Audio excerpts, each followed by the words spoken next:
réactions jumelles, ce sont des réactions de la forme suivante: A plus B donne C et A plus B donne D. Ce sont deux réactions différentes. La première réaction possède une constante de vitesse K1 et la deuxième réaction possède une constante de vitesse K2.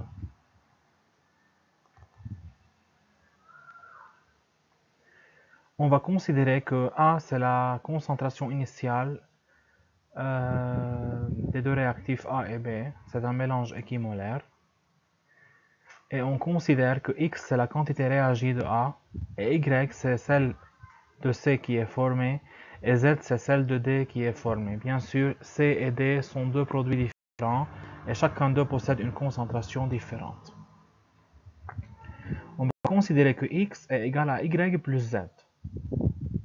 Bien sûr, la quantité réagie de X, c'est la quantité formée de C plus celle formée de Z. La vitesse de disparition de A est égale à la vitesse de disparition de B. Égale à moins dérivée de A par rapport au temps, égale à moins dérivée de B par rapport au temps, égale à moins dérivée de A moins X par rapport au temps, puisque la concentration de A et de B est égale à A moins X.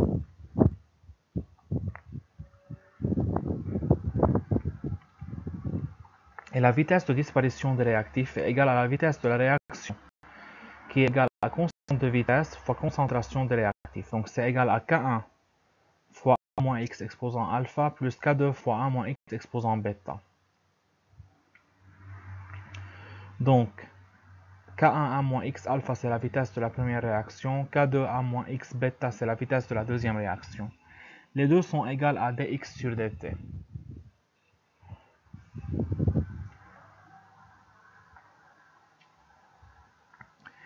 La vitesse d'apparition de C, c'est égal à K1 A moins X alpha, et la vitesse d'apparition de D, c'est égal à K2 A moins X bêta. On sait que X est égal à Y plus Z. Donc dx égale dy plus dz. Si je divise maintenant dy par rapport au temps divisé par dx par rapport au temps, je remplace dy par rapport au temps par sa valeur et je remplace dx par rapport au temps par sa valeur, j'obtiens l'expression suivante. Maintenant, si je veux trouver une relation indépendante du temps entre y et x, qu'est-ce que je fais? Je simplifie par dt. Il me reste que dy sur dx égale à tout cela. Maintenant, si je veux trouver une relation indépendante du temps entre z et x, je divise dz par rapport au temps par dx par rapport au temps. J'obtiens que c'est dz sur dx, car je simplifie par dt, égale à combien? Tout simplement, je remplace dz par rapport au temps par sa valeur, et je remplace dx par rapport au temps par sa valeur.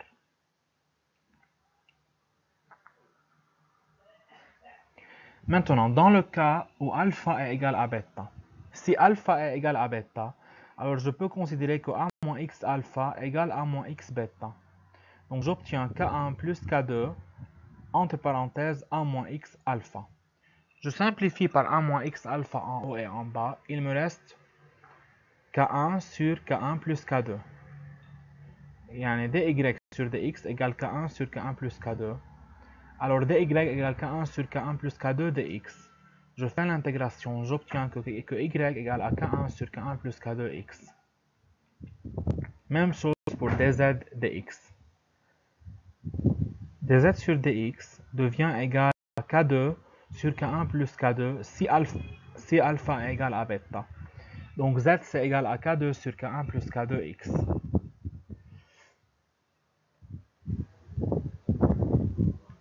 Si je divise maintenant y par z, donc je divise K1 sur K1 plus K2x par K2 sur K1 plus K2x. Je simplifie par x et je simplifie par K1 plus K2. Il me reste K1 sur K2. Alors y sur z est une constante.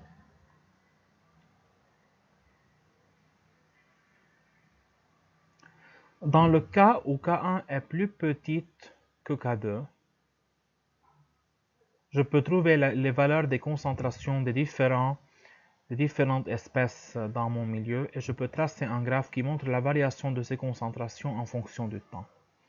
Même chose pour K1 plus grand que K2. Si K1 est plus grande que K2, je peux trouver la concentration des différentes espèces en utilisant les formules déjà apprises et tracer un graphe comme celui-là.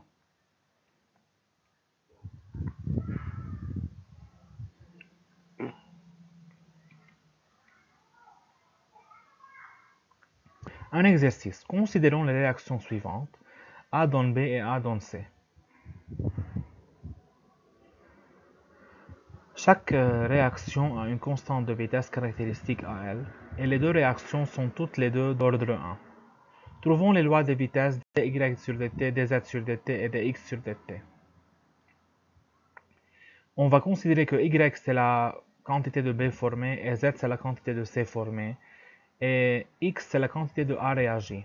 Et on sait que x est égal à y plus z, donc dx sur dt est égal à dy sur dt plus dz sur dt. Maintenant, trouvons dy sur dt. dy sur dt, c'est la vitesse de formation de B, donc la vitesse de la réaction 1, égale à k1 fois a moins x. dz sur dt, c'est la vitesse d'apparition de C, donc c'est la vitesse de la réaction 2. Donc c'est k2 fois a moins x. Maintenant, on sait que x égale à y plus z, alors dx c'est égal à dy plus dz par rapport au temps bien sûr. Alors c'est égal à k1 a moins x plus k2 a moins x. Je prends a moins x en commun, il me reste que c'est égal à k1 plus k2 a moins x.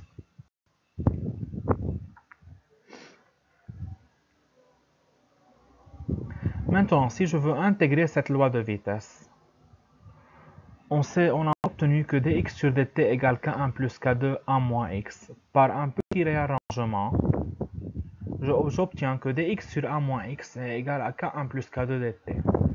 J'effectue l'intégration, j'obtiens que moins ln a moins x égale k1 plus k2 t plus constante. Alors, ln de a0 sur a0 moins x égale k1 plus k2 t. Tout cela, c'est un calcul mathématique qu'il faut bien préciser sur la feuille. 60 g de A. Combien de temps faut-il pour que 90% de A initialement présent soit décomposé d'une façon ou d'une autre? Si 90% de A sont décomposés, donc la quantité de A restante est 10%. Alors, je considère que la quantité de A restante est égale à 10% de celle de A0. Je simplifie par A0, il me reste 100 sur 10. Maintenant, je peux trouver le temps T, qui est nécessaire pour la décomposition de 90% de A. Donc T, c'est égal à 0,29 secondes.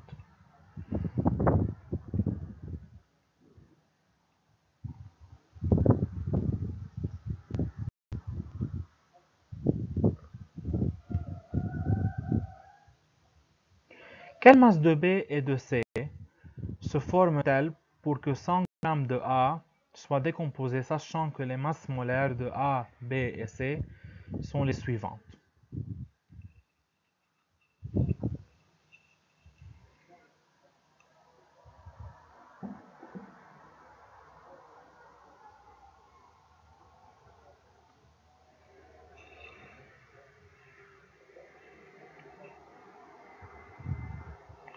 Ok, maintenant, la question demandée est de trouver la masse des produits formés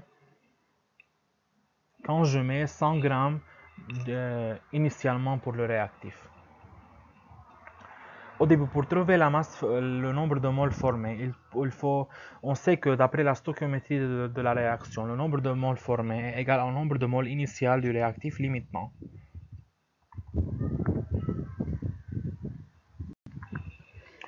Donc, nombre de moles initial du réactif limitant, c'est égal à 100 sur 60, masse sur masse molaire, égal à 1,67 mol.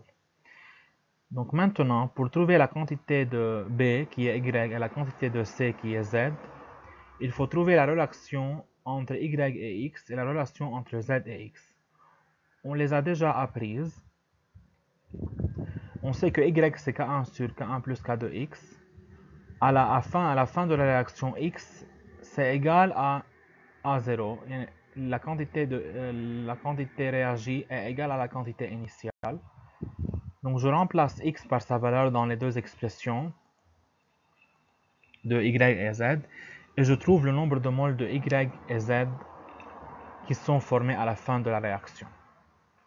Bien sûr, je remplace aussi K1 et K2 par leur valeur dans les expressions de Y et Z. Maintenant, après avoir trouvé les nombres de moles qui sont obtenus, qui sont égales à 0,73 mol et 0,93 mol, il faut trouver maintenant la masse.